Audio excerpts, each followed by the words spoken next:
we have something called Model United Nations. Israel, which is they give you a certain country, and you have to discuss an issue based on the ideals of this country. What would be examples of topics that you discuss in a session, in a UN session? For example, last year in a conference, our topic was the influx of refugees in Europe. I was a student who was very interested in politics but had no voice, didn't have the confidence. Mm-hmm. And slowly the MUN has gave me a lot of confidence, and it made me a more mature and educated person. Next Wednesday we have a conference in Al-Qasemi High School. Mm-hmm. We're hosting over 150 students, and we have 6 committees. And these are Arab schools, Jewish schools, all together? It's both Arab and Jewish schools, and our theme is the Israeli-Palestinian conflict, so it's very interesting. The UK, like all the members in this room, supports a two-state solution, and she is deeply committed to it. And in participation, we must end with a solution that Jerusalem will be the capital of both states, the state of Israel and the future Palestinian state. Why we have to divide into 2 countries? Why wouldn't we just cooperate together and make one country for all? Why we have to divide into 2 nations? Why wouldn't we just share our differences and together just create one country for the both sides? Just why should we talk even about conflict? Why should we talk even about war? Why won't we just have peace in the Middle East? And that's only the one thing that will build our future into a better world. So you're saying that replacing the IDF soldiers with UN peacekeepers will solve this issue?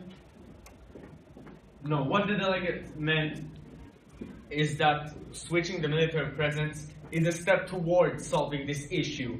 It is one of many steps needed to be taken until we can solve this issue.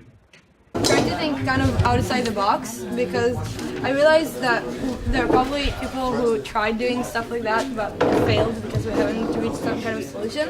So I thought that what we're doing here is really building trust with each other. So I think that there should be that we should implement. So I think that we should create more projects like this one and really focus on the youth of the conflict, because obviously this generation hasn't been successful in doing something in this matter. Again, the delegate of Egypt didn't start the war. It was a self-defense in order to bring back our land. And how does the delegate of Israel is going to solve this problem, this war, if not with the ceasing fire? Okay, first of all, 1973 war started by Egypt and Syria attacking Israel. It's not a self-defense, it's attack to Israel, give back the lands that they think that it's our land. So this is the correction, and we think that we can't trust any Arab countries, because as we said, Israel is alone in the Middle East, and we want to protect our people, we want to protect our country. Thus, we are not willing to end this fire until Egypt says that she is willing to stop the attack. And we think that Egypt doesn't have the right to take her land back, because Egypt have a big land and can protect herself, but Israel not. So our first topic will be building bridges of negotiation between youth, generally. Right? So personally, I'm gonna side with that, because I think that a lot of the Israeli youth today is unaware of the other side, and I think that's the same for the Palestinian side. Okay, so basically after 2 hours of resolving the problem, we got to a very good solution that actually involves this whole spectrum of people that are dealing with the Palestinian-Israeli conflict. I will specifically try to create more bonds with Palestinians, because I do believe that through education and through relationships, both sides can totally benefit from it. I think the experience was amazing. Even though negotiation was pretty difficult, it was very bipolar negotiation because they were basically saying one thing and we were saying the other. So coming up with such good compromises, I think, was just a great experience. I really had it. Everybody here has an opinion. That's what's the great thing about this, is that you can find a diversity of ideals and thoughts about this whole issue, and everybody has an opinion, and everybody can express their way of thinking through these negotiations, but the difference between opinions. الفلسطيني ولا الإسرائيلي أزكى عشان نراعي الإسرائيلي.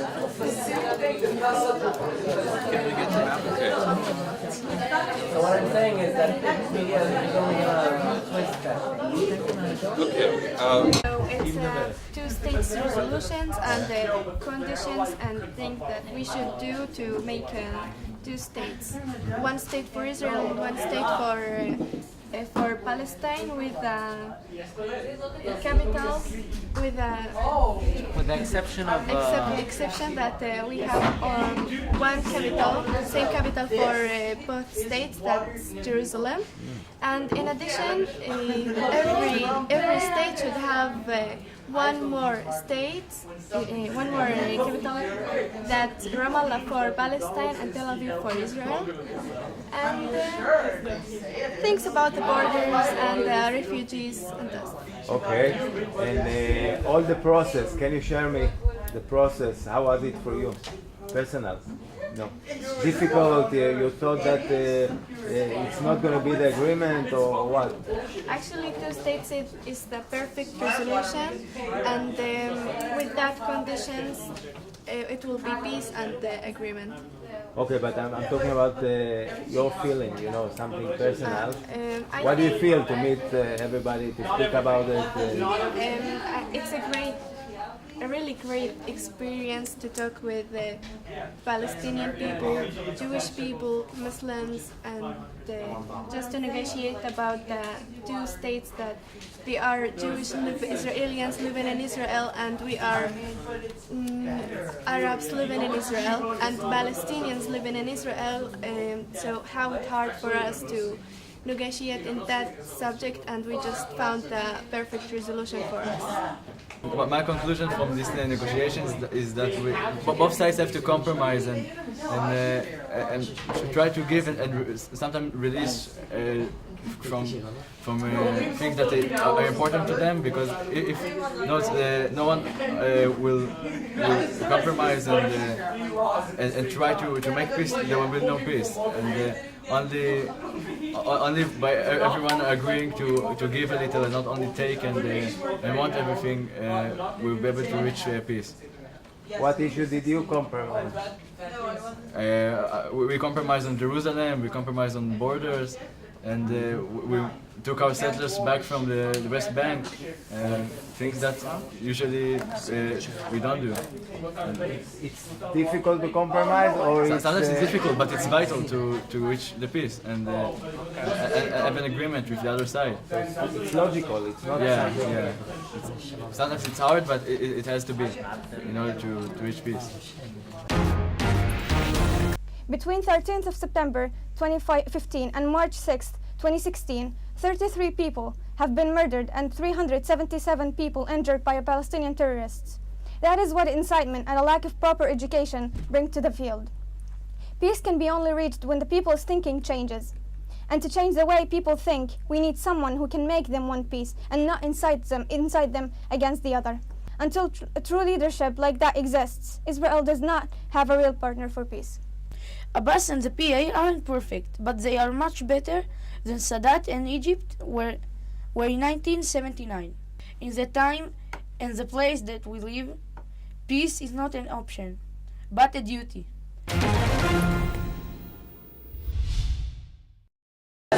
We've been put up with these tables that we based upon a long time ago, and people should now think more about our future as a country and our future as people. and the humanity that people give to each other. That's the most important thing, because we're all people, we're all brothers, we all have different ideals that we would like to talk about. And that's a very important thing. We should recognize our differences and think of a peaceful way to handle it. That's basically the resolution. To stay positive, to never be afraid of change, or to never be afraid of the way people think, because everybody has a right to speak their own opinion. And we should all recognize the fact that people should